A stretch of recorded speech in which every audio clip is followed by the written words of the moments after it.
sinabi ko sa pulis, batas yan. Walang compromise dyan when you are arresting a person.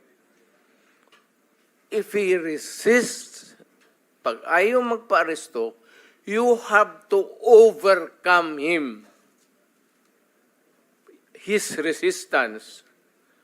Ngayon, pag lumaban, nagkaletse-letse, may baril, may magpatayan talaga.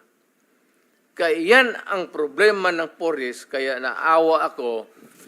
Kaya ako rin nandito, guns, siguro, paano na rin ng God sent yung invitation ninyo. Naawa ako dito sa mga pulis na tinatawag ninyo at inaano ninyo, yung trabaho ng pulis kasi involves personal contact.